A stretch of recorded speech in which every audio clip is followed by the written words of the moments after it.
Cbeebies Bedtime Story. Well, hi there. I'm Chris.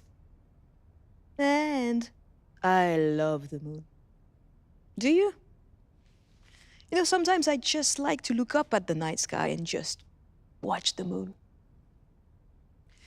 And can I tell you a secret?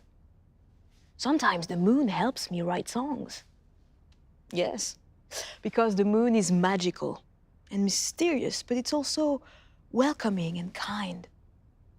So here I am, by the light of the moon, to read you tonight's magical bedtime story. It's called The Moonkeeper, and it's by Zosienka. There is a letter addressed to Emil. He's been invited to attend the meeting of the night creatures to hear a very important announcement. The night creatures have chosen him as the new moonkeeper. Emil is honored because this is a very important job. So then Emil prepares himself for the task. There are many things he might need for looking after the moon. He climbs 93 steps up the ladder to meet the moon. Up in the sycamore tree, Emil introduces himself. The moon is beautiful and round.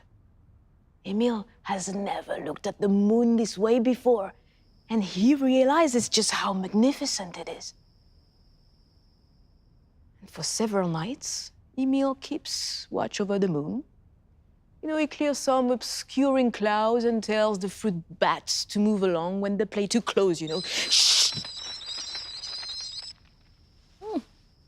Well, there isn't a lot to do, but Emil finds the moon nice to talk to in the stillness of the night.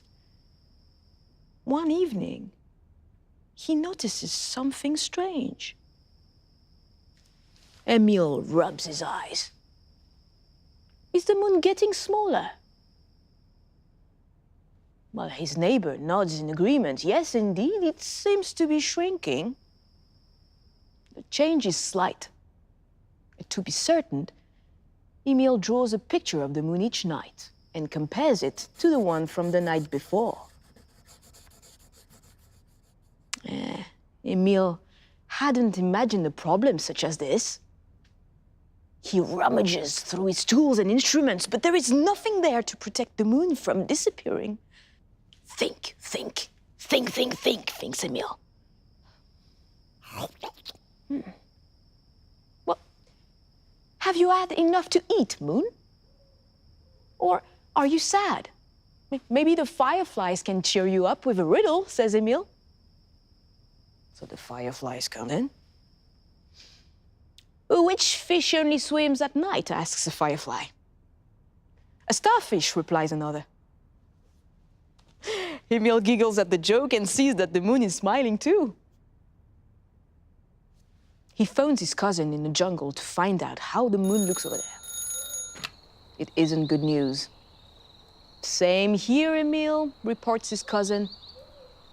The moon grows thinner and thinner until it's no thicker than a thread. A big green bird then lands beside Emil. I've lost the moon, Emil tells the bird. I was supposed to protect it, but I don't know how to make it stay. Watch me, says the bird. It jumps off the roof and flies into the darkness. Emil stares into the night, trying to keep the bird in sight.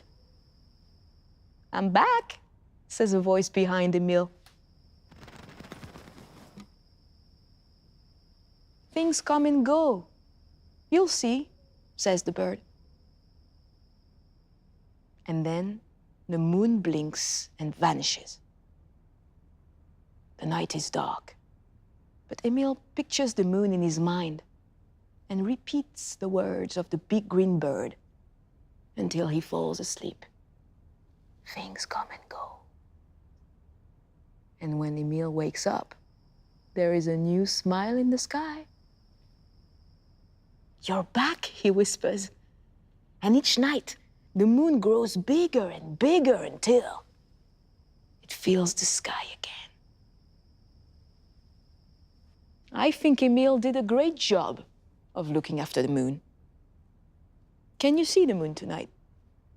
Can you? Maybe it hangs big in the night sky, or maybe it's hidden behind the clouds. Well, if you can see the moon or not, I think we should say a big thank you to Emil for looking after it. Thank you, Emil. You rock!